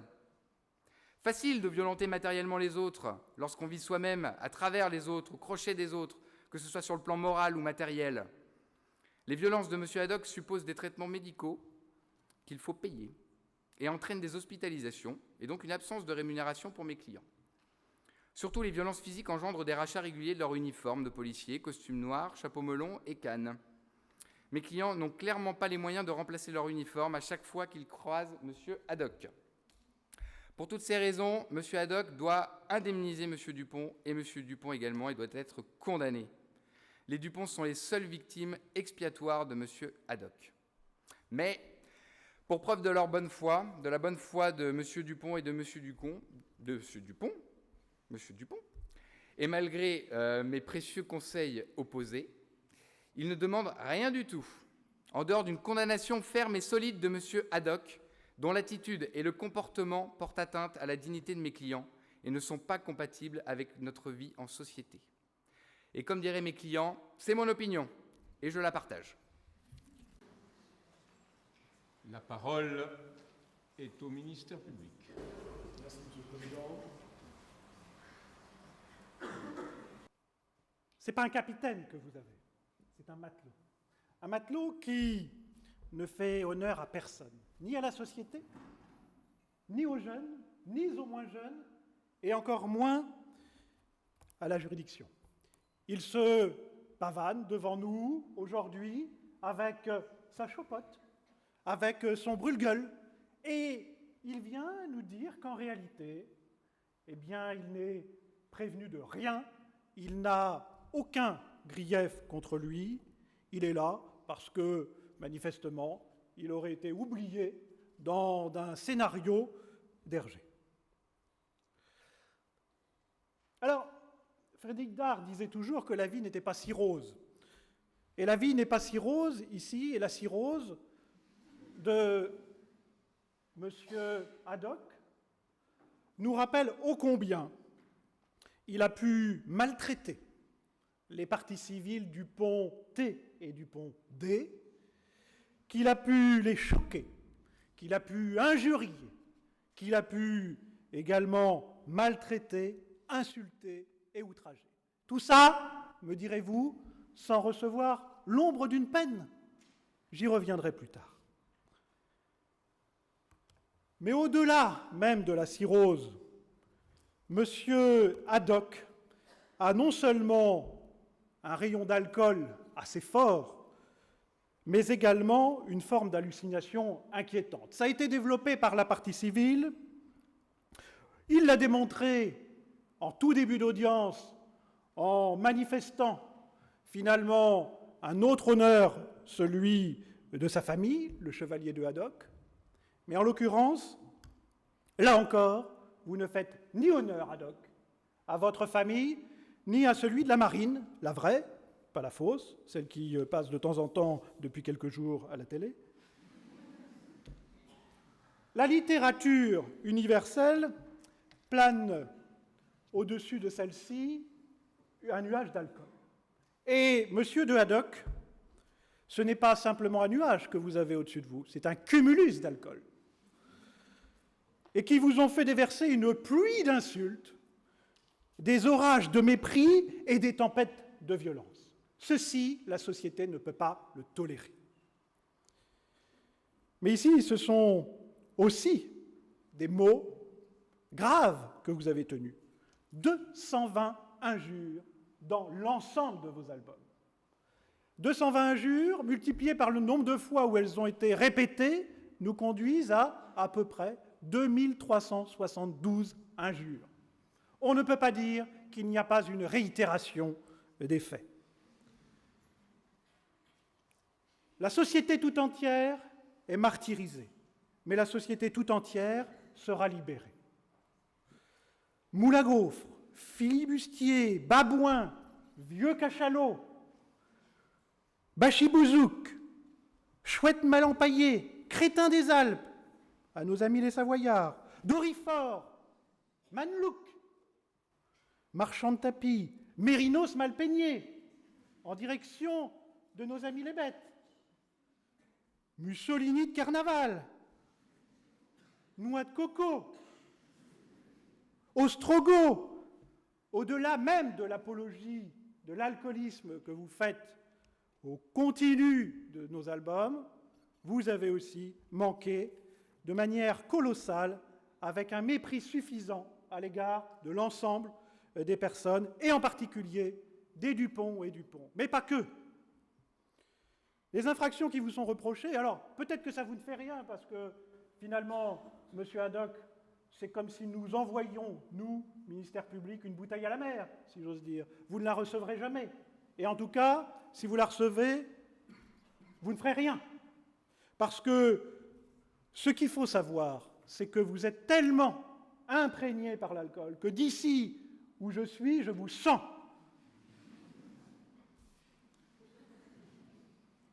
Parmi toutes les infractions qu'on vous reproche, et en particulier celles liées au Code de la santé publique, puisque, là encore, nous aurions pu solliciter des officiers de la police nationale pour pouvoir vous dépister, parce que je doute sérieusement que vous êtes venu à jeun devant la juridiction.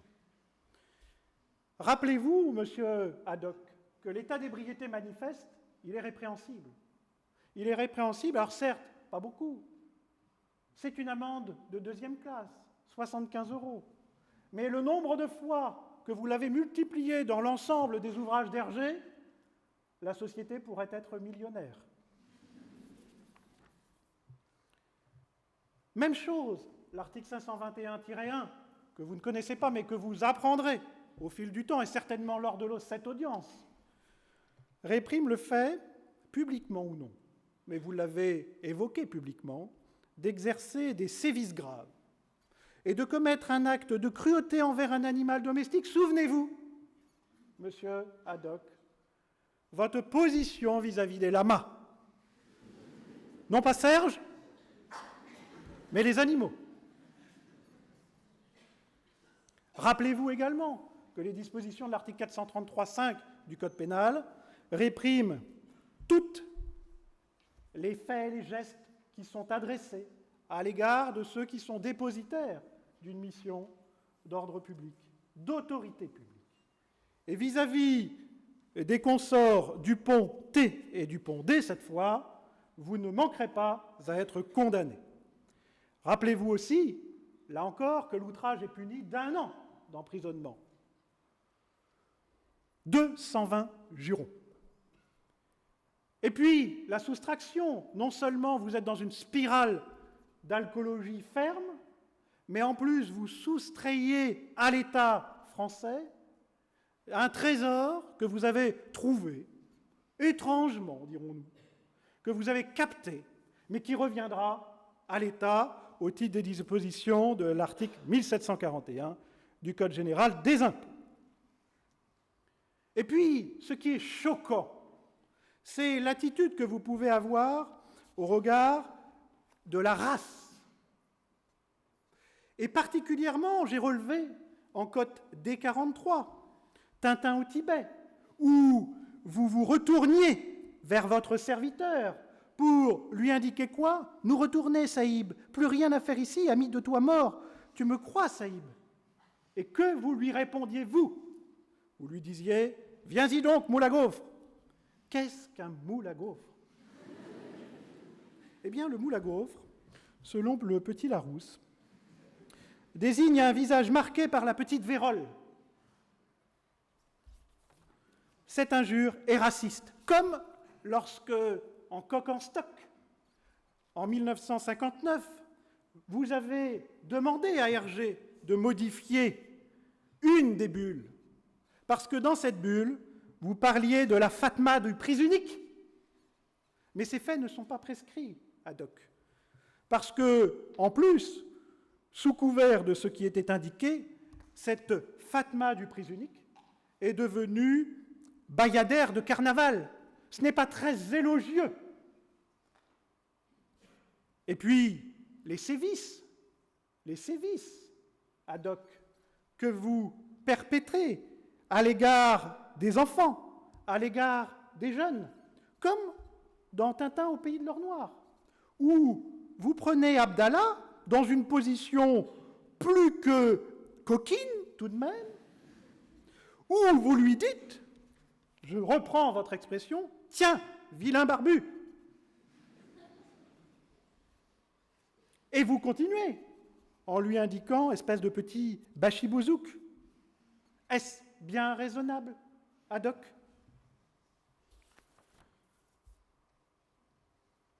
Vous ne pourrez pas vous en sortir devant la juridiction sans avoir une condamnation. Alors, on avait cru lire, dans On a marché sur la Lune, qu'en réalité, vous aviez compris, puisque l'une des bulles nous permettait de remarquer que vous vous sentiez déjà instruit. C'est ce que vous indiquiez. L'instruction a été de courte durée, Haddock, puisque tous ceux que vous avez choqués ont bu le calice jusqu'à la lie. Ils ont enduré une épreuve et une véritable douleur. Et cette douleur, la société doit vous la faire supporter. Alors j'ignore véritablement l'outrecuite dense de ce que dira la défense, au-delà de l'indélicatesse avec laquelle elle a l'habitude de couronner le ministère public alors que celui-ci ne fait que son humble travail. J'ignore même si, finalement, parce que c'est un temps que je regrette, la période d'inquisition, où nous avions, nous, ministère public, la possibilité de jeter le dévolu sur n'importe quel bachibouzouk qui pouvait passer par là, et la meilleure des sanctions, en réalité, ne serait pas celle que je vais vous requérir, Monsieur le Président, mais la meilleure des sanctions serait de vous jeter à fond de cale, ad hoc. Si nous en avions naturellement la possibilité, et de vous condamner à la perpétuité du dégoût, avec la seule façon de vous soigner, vous interdire l'alcool et vous noyer dans l'eau saine et salutaire. Alors, ce ne serait pas les chantres de l'évocation du miracle christique des noces de Cana qui changea l'eau en vin qui pourrait vous sortir de l'irrépressible tendance alcoolique que vous avez depuis des décennies. Et, au-delà, si nous étions encore dans des temps plus voisins, dans ceux des Oscars, eh bien je demanderais à Will Smith de venir vous baffer. Nous devons tous vous ôter des démons de l'alcool qui vous hantent, séparons le bon grain de l'ivraie. C'est la raison pour laquelle je requiers à votre encontre un emprisonnement de 4 ans, assorti pour partie d'un sursis mis à l'épreuve pendant 3 ans au titre de l'article 132-42 du Code de procédure pénale, avec 3 obligations.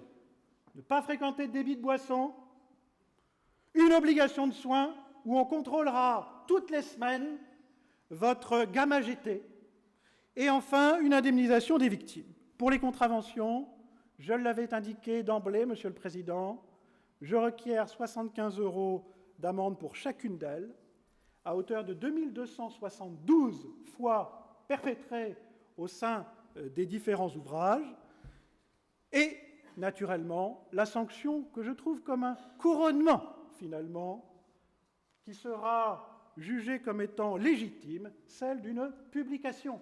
La publication dans le prochain ouvrage d'Hergé, conformément aux dispositions de l'article 131-35, parce que vous avez capté les fruits de la société, et la société ne vous le rendra pas. Voilà quelles étaient mes réquisitions, Monsieur le Président. La parole est à la défense. Maître Terlin, vous avez la parole. En m'approchant de ce pupitre, j'ai senti parmi vous un certain frémissement. J'irais même jusqu'à parler d'une certaine excitation.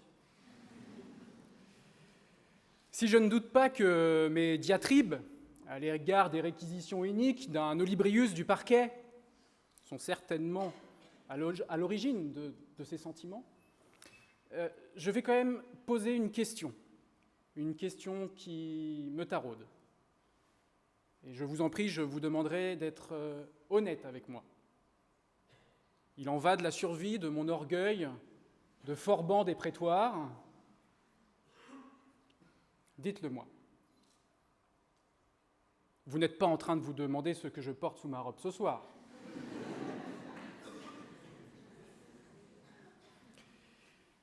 Au risque de vous décevoir, et pour éviter, comme il y a 2 ans, une émeute de mérinos mal peignés, point de t-shirt trop petit, point de short moulant, point de cap, point de masque.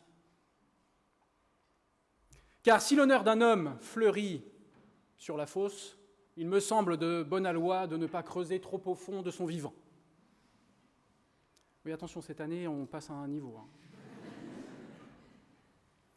Alors, je vous le déclare, afin de mettre un terme à toute excitation qui dépasserait la bienséance, je vous le dis, cette année, je ne porte rien sous ma robe. Les clarifications étant faites, je vous invite à embarquer, tels des marins d'eau douce, afin qu'un vent de liberté souffle dans les ophiclèdes et que résonne dans cette salle, tel le tonnerre de Brest, le bruit du glaive de la déesse Thémis. C'est la déesse de la justice. Prenez des notes. Comment aborder ce procès ? Devais-je l'aborder comme simple avocat et donc faire une plaidoirie de simple avocat ? Bon, tout d'abord, c'est impossible. Encore faudrait-il que la simplicité soit attachée à la fonction d'avocat. Et puis, il m'est offert une opportunité incroyable, celle de vivre une aventure de Tintin. Alors, ce soir, je vais vous raconter cette aventure. Elle a débuté à 4h42 du matin. Point de générique, point de Tintin courant dans le vide sur un fond jaune, avec Milou qui le regarde désabusé, se disant certainement que la SPA, c'était pas si mal. Non, cette aventure commence par une sonnerie. Une sonnerie de téléphone, mon téléphone portable. Tu as encore oublié d'éteindre ton téléphone, espèce de cytoplasme mal léché, cataplasme à la sauce tartare, schizophrène, synapisme, choléra, crème d'emplâtre à la graisse de hérisson. Ma femme, médecin de profession, était manifestement réveillée. « Je suis désolé, ma chouette mal empaillée, » lui répondis-je. « J'ignore qui peut bien vouloir me joindre à une heure pareille. Je vais descendre et appeler dans 5 minutes, car il me semble que j'étais de permanence pénale ce soir. » Avant de sortir de la chambre, guidé par un esprit de noblesse tel le chevalier de Haddock, j'ai souhaité m'assurer que cet appel nocturne n'entamait pas la considération de ma bien-aimée à mon endroit. « Repose-toi, ma marmotte à la noix de coco. » Ce à quoi elle me gratifia d'un « Lumière, nyctalope !» Ragaillardi par ce flot d'amour sans concession, je descendis les escaliers avec la grâce d'un scolopendre pour passer mon appel. Tut, tut. Allô ? Oui, bonsoir. Je dirais même plus. Allô ? Oui, bonsoir. Inspecteur Dupont, qui est à l'appareil ? Oui, bonsoir. Je dirais même plus. Inspecteur Dupont, qui est à l'appareil ? Oui, bonsoir. Mais enfin, répondez. Oui, bonsoir. Mais je dirais même plus. Enfin, répondez. Ça peut durer 5 heures. Maître Nicolas Terlin, avocat de permanence, vous avez essayé de me joindre. La réponse de l'inspecteur Dupont, ou peut-être celle de l'inspecteur Dupont, allait changer ma vie à tout jamais. Nous venons de placer en garde à vue Archibald Haddock. Il a demandé la présence d'un avocat. Sacrebleu. Mon cœur ne fit qu'un tour. Le temps de me rendre au commissariat de police, je voguais dans les méandres de mon enfance, partant à l'aventure avec ce capitaine au court au bord du Karaboudjan, puis à la recherche du trésor de Rackham-le-Rouge, avec la crainte de croiser un jour la momie Raskar Kapak, la tête dans les étoiles de la nuit, avec pour seul objectif la lune. J'allais donc rencontrer ce marin avec qui, en vieillissant, je continuais à imaginer que nous pourrions partager un verre de Loch Lomond autour d'une des cheminées du château de Moulinsart. Arrivé au poste de police, au premier regard, j'ai senti qu'une relation particulière, pour ne pas dire privilégiée, venait de naître avec cet homme au pull bleu à encre marine, la barbe hirsute, dégageant une forte odeur de sortie de soirée étudiante du jeudi soir. En me voyant, le capitaine a immédiatement manifesté son enthousiasme. Nom d'un diplodocus à la bave de hareng. Ils ont appelé un amiral de bateau lavoir. Bonsoir, capitaine. Je suis maître Nicolas Terlin. Je vais être votre avocat. Faucheton, jet d'eau ambulant, Jocris. L'énergie du capitaine était telle que je l'imaginais, et nous allions former sans conteste un bel équipage. Savez-vous au moins ce que l'on me reproche, espèce de marchand de tapis ? N'ayant pas encore reçu le dossier, j'émettais certaines hypothèses. Écoutez, capitaine, j'imagine que c'est grave. Auriez-vous récemment porté un masque sous le nez dans une gare? Comment? De quoi parlez-vous, espèce de simili-martien à la Grèce de Cabestan?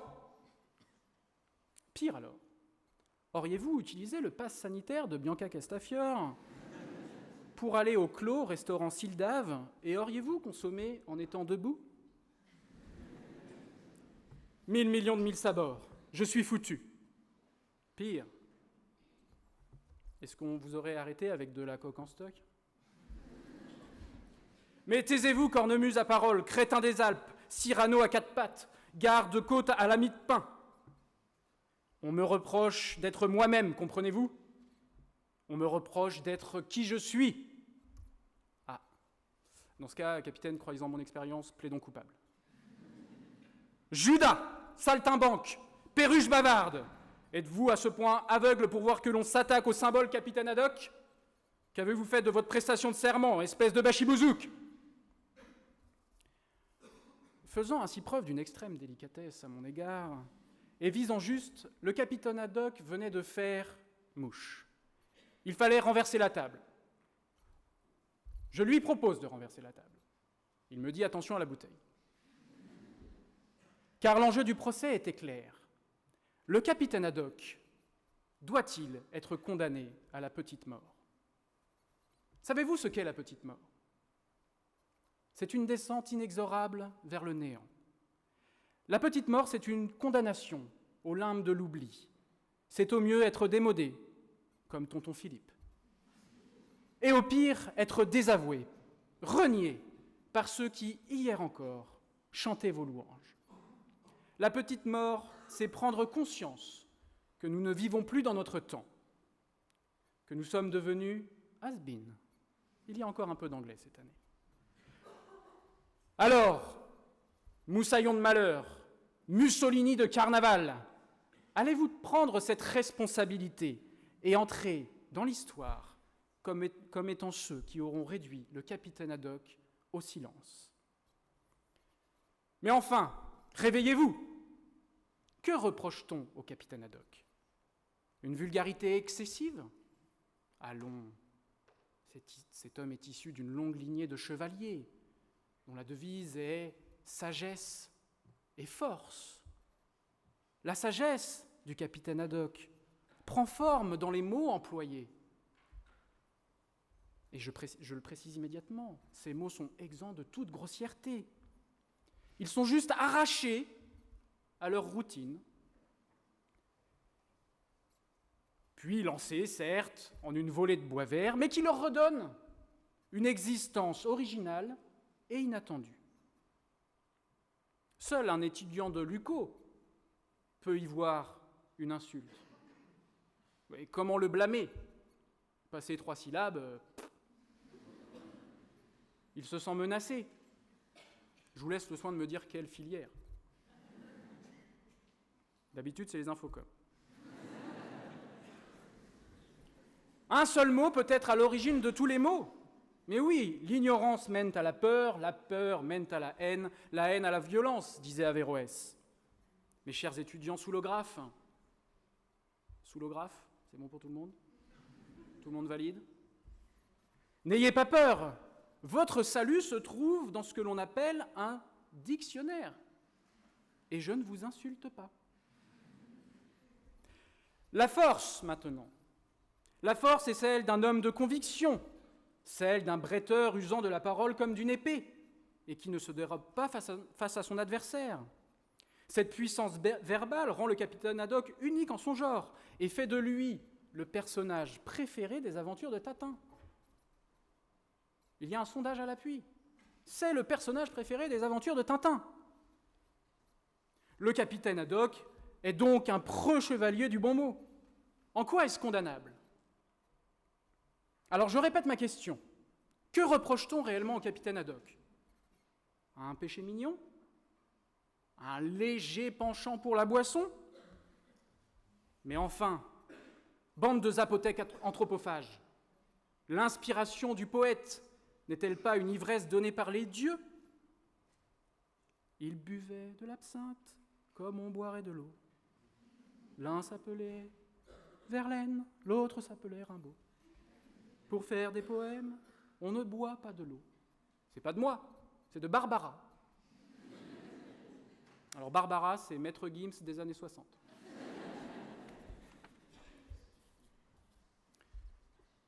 Barbara, je peux également citer François Rabelais. Attention, hein, cette année, je vous dis, on monte vraiment...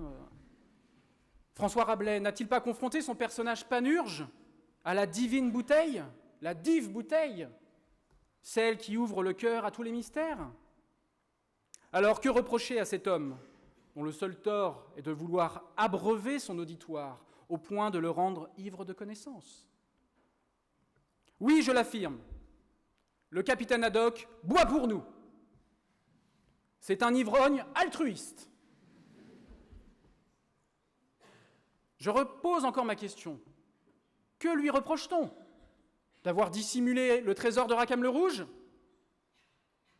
Mais il ne lui reste plus aucune pièce. Il fallait bien payer mes honoraires. Et c'est un comble pour un marin, je suis inabordable. Alors que reproche-t-on au capitaine Haddock? Je pense le savoir. Je crois l'avoir deviné. En réalité, dans le cadre de ce procès, on reproche à cet homme d'être un esprit libre et de symboliser la liberté qui est en chacun de nous. Tout se joue ici, mesdames et messieurs. Condamner le capitaine Haddock, c'est vous condamner vous-même. Georges Bernanos l'avait déjà annoncé. On ne comprend absolument rien à la civilisation moderne si l'on n'admet pas d'abord qu'elle est une conspiration universelle contre toute espèce de vie intérieure. Hélas, la liberté n'est pourtant qu'en vous. Si vous êtes attaché aux libertés, et à vos libertés de parole notamment, de pensée, d'opinion, alors il y a du capitaine Haddock en vous. Si vous êtes attaché aux valeurs de l'amitié, du dévouement, alors il y a du capitaine Haddock en vous. Si vous luttez contre les injustices, il y a du capitaine Haddock en vous. Si vous vous battez avec honneur et conviction, il y a du capitaine Haddock en vous. Si vous êtes profondément humain, avec vos qualités, mais également avec vos faiblesses, il y a du capitaine Haddock en vous. Alors, bande de moules à gaufres, montez sur vos tables et exprimez votre attachement à cette liberté en criant « Ô capitaine Haddock, mon capitaine Haddock !» Pour conclure, je ne peux m'empêcher de faire mien les mots de Madame Quelen. Il dépend de l'homme de choisir la liberté ou la servitude, la grandeur ou la lâcheté, la vulgarité ou la noblesse de cœur, la générosité ou la violence, la haine ou la magnanimité, la droiture ou le mensonge. Il dépend de l'homme d'être ou non un relais pour l'amour, la beauté, la joie. Il dépend de lui de faire de son existence une navrante banalité ou un cantique. Relaxer le capitaine Haddock, c'est faire le choix de la liberté. Alors, pirate à la sauce de Phlébotome, choisissez la liberté, afin que ces emportements, ces colères et ces coups de sang du capitaine Haddock résonnent à jamais dans les cœurs comme un chant divin. Merci, maître. Monsieur Haddock, vous avez le droit d'avoir la parole en dernier. Levez-vous, monsieur Haddock. Est-ce que vous avez quelque chose à déclarer? Non, monsieur le Président. Je vous remercie. Eh bien, vous l'avez compris, nous sommes arrivés au terme de ce procès et au moment délicat du délibéré.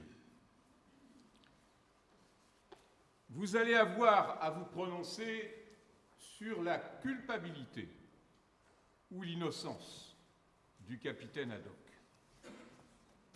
Pour ce faire, un QR code. Lucot privilégie le modernisme et bien sûr la justice est heureuse d'utiliser les moyens les plus contemporains. Vous avez un QR code que vous allez pouvoir flasher. J'espère d'ailleurs qu'il vous propose les deux solutions. Les excellents organisateurs que je salue et qu'on applaudit.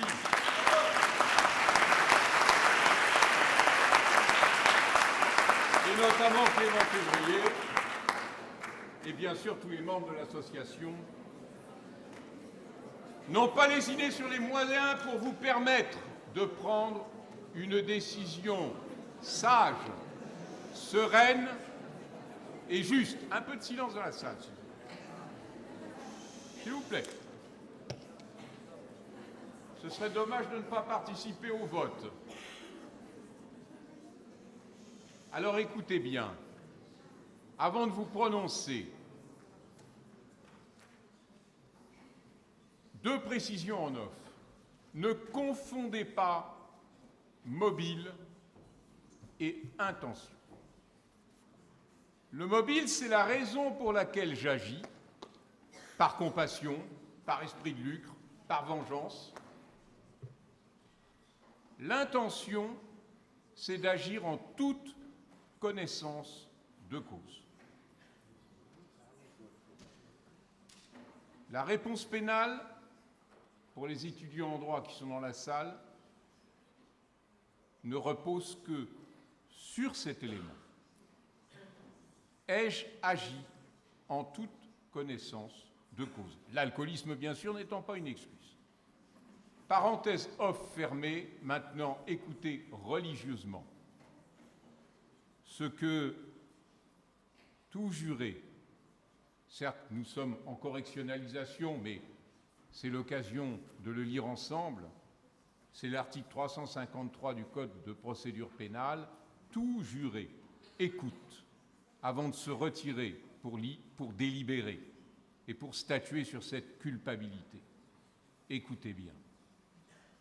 Sous réserve de l'exigence de motivation de la décision, la loi ne demande pas compte à chacun d'entre vous des moyens par lesquels ils se sont convaincus. Elle ne leur prescrit pas de règles desquelles ils doivent faire particulièrement dépendre la plénitude et la suffisance d'une preuve. Elle leur prescrit de s'interroger eux-mêmes dans le silence et dans le recueillement, et de chercher dans la sincérité de leur conscience quelle impression ont faite sur leur raison les preuves rapportées contre la prévenue, quelle impression ont faite les moyens de la défense, de sa défense.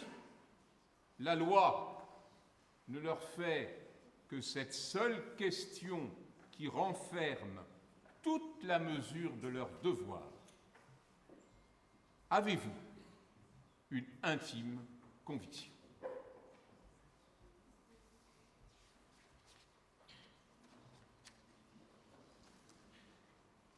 Le résultat vient de m'être communiqué. Vous attendez ce moment avec impatience. Le président, qui aujourd'hui se trouve confronté à un jury citoyen, que ne restaure-t-on le jury censitaire, les électeurs censitaires, va être obligé de motiver la décision de condamnation. Relax. Monsieur Haddock, levez-vous. Par délibération de ce jour, quasiment unanime, beaucoup de candidats en rêveraient. Ils seraient élus au premier tour. Vous êtes acquittés.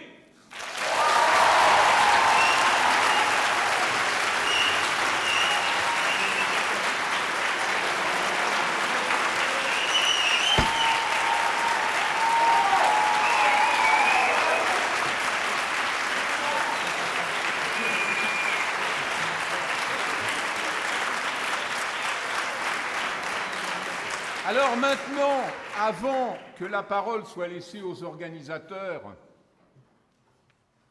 pour ceux qui voudraient aller plus loin, au-delà de l'excellence de cette soirée, de la qualité de ce que vous avez entendu de chacun des intervenants qui se sont exprimés comme témoins, comme experts, comme avocats, Si vous voulez aller plus loin, l'alcoolisme du capitaine Haddock, la grossièreté du capitaine Haddock, dans la vraie vie, recèle un secret.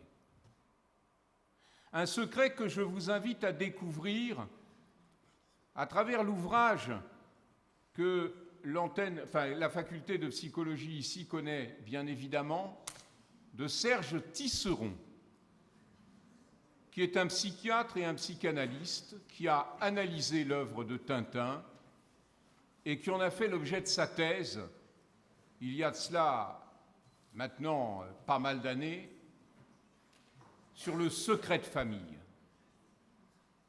Et je vous invite à découvrir, ne serait-ce que par les moyens miraculeux d'Internet, ce que cachent Dupontet et Dubondé, ce que cache Haddock, alcoolique et grossier, ce que cache Tintin, reporter fouineur, tout le temps dans la recherche d'un secret, prêt à élucider je ne sais quelle énigme,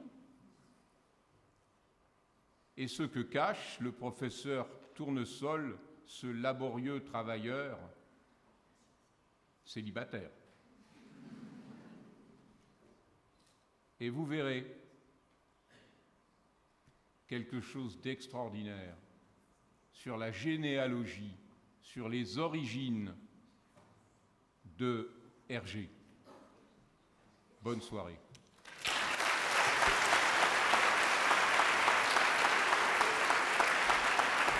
Une précision, Tintin et les secrets de famille, Serge Tisseron, presse universitaire de France, il y a un petit que sais-je, mais il a 10 ans, je ne sais pas si on le trouve encore, mais allez sur Internet, vous verrez, c'est passionnant.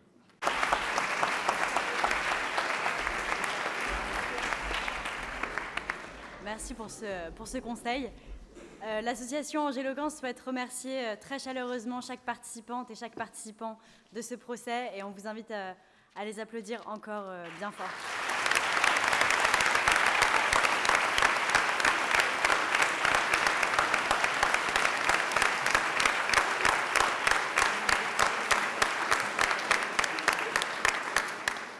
Puis merci à vous tous d'être venus ce soir, vous étiez nombreux et ça nous fait plaisir. Belle soirée à tous.